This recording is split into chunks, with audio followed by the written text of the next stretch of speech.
Alrighty, so as you may know, during the Escanor Festival, we're actually going to be getting a free Festival Hero selection ticket, which is actually pretty cool of them to give out a free Festival Hero. They do it every once in a while for like the bigger festivals and everything, but you're obviously not going to be able to get it for a little while as of the time of this coming out because you have to be on step 20 out of 30 on this new Hawks jumping box event.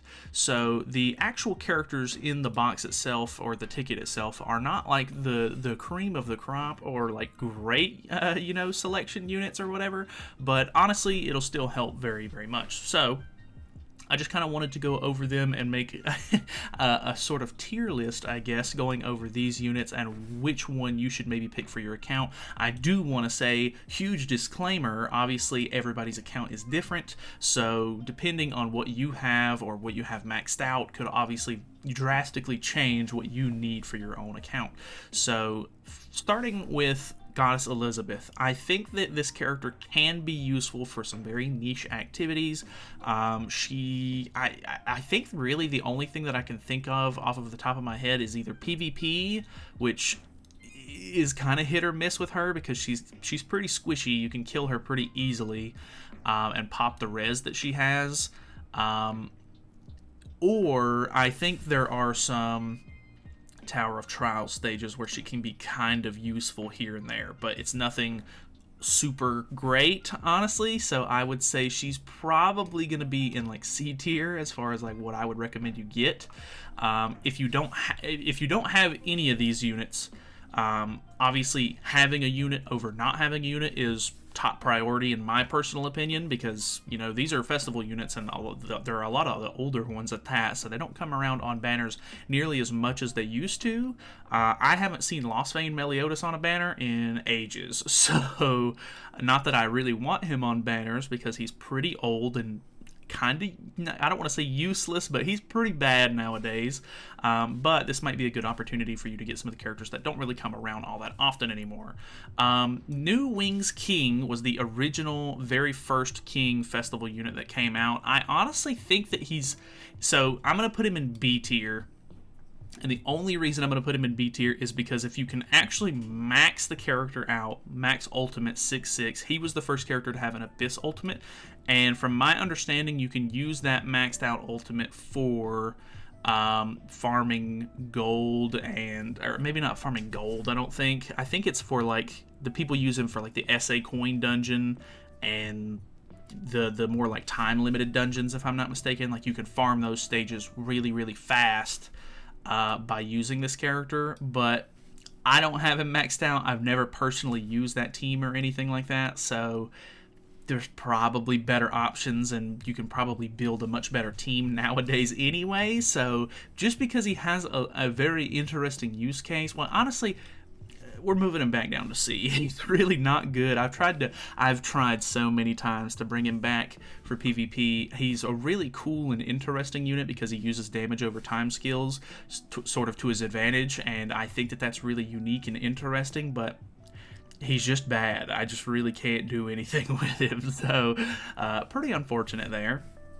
The one Escanor, I think, honestly, the one Escanor is probably the one out of this lineup, besides maybe Bon, who comes back the most often out of any of the characters so far. I don't think Bon's not like quite as relevant now. Like I haven't seen him on a banner, or just don't remember him being on a banner in the last couple of festivals or whatever.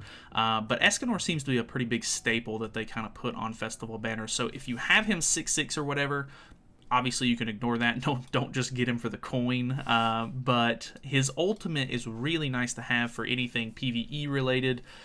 He's getting to the point where he's kind of falling off on PvP. Unfortunately, they gave him a relic really early, so there's not really any coming back for him unless they introduce some sort of new mechanic or something like that. So I would say he's kind of like at his wit's end. The new Escanor is obviously taken over the meta, so this one is probably not the greatest choice unless you just really want to push for the ultimate, which I can respect because I still really do like the fact that he has the death ultimate. It hits twice. Some of the hard game modes in the game, like the demonic beasts, so the dogs, or not the dogs, I don't use him for dogs, he's not very good for dogs, but the bird and the deer, both, you can use him pretty efficiently if you don't have Freyr and his ultimate maxed out.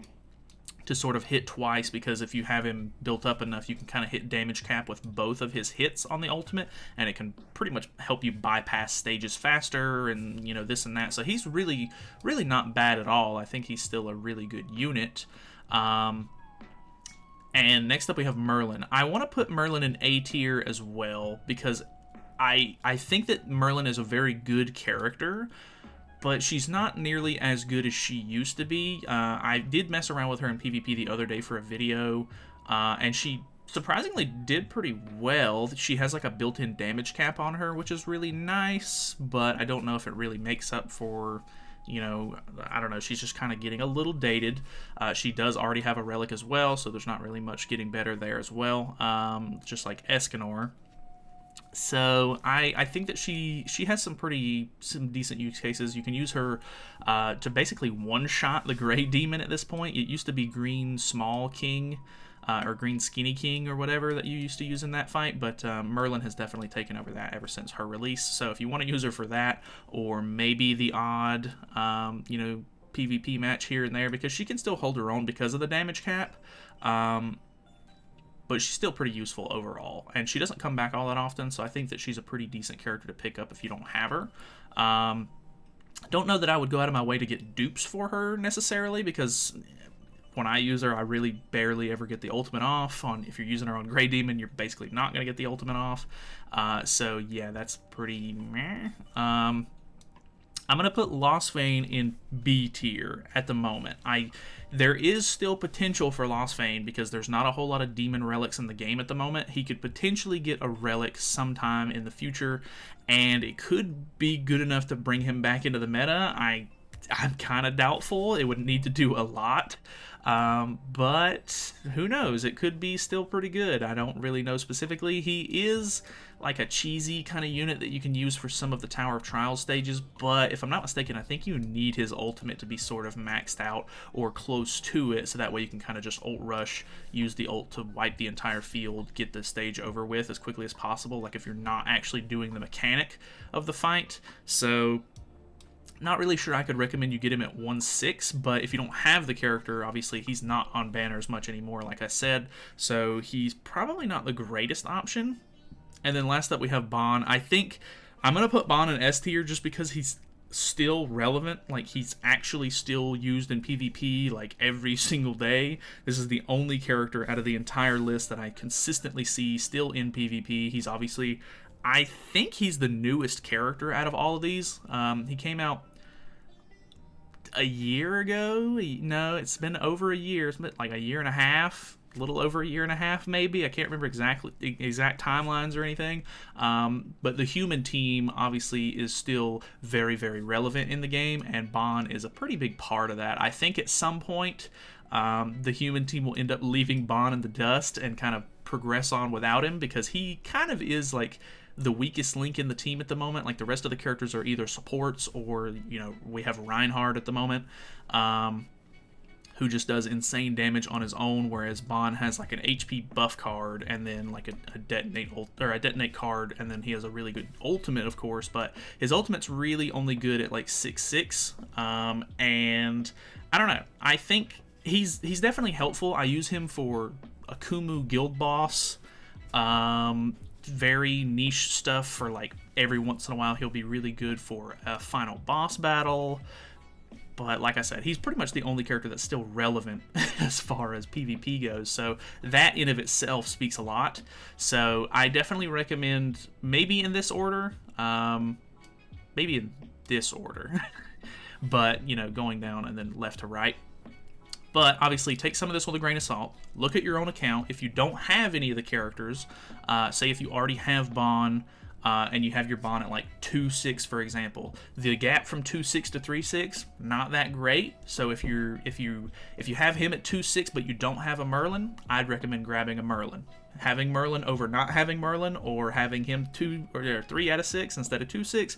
Weigh your pros and cons there. Weigh your options. It's probably better to have a whole new unit over one ultimate, just because that's going to give you not only a lot more box CC, but if you actually need to use the character, you'll have it as an option. You won't be like, well, don't have it. So obviously, if you need, I don't know, if you need any extra help, I'm sure people down in the comments are gonna, you know, post their own opinions on who they think is better, this and that. This is all my own personal opinion. I'm more of a PvE player, if that lets you know anything to sort of help sway your opinion on trusting me or not. But who knows? That's pretty much what I would believe would be the best options to go for. But yeah, like I said, grab new units if you don't have them. If you do have them all, go for the ones that you need ultimate moves for, or like ultimate, you know, levels for, that you actually get use out of. Profit. Who knows? So either way, thank you guys so much for watching. Hopefully this was helpful. Leave your, you know, opinions and comments and such like that down below. Feel free to subscribe if you haven't already. I'll see you in the next one.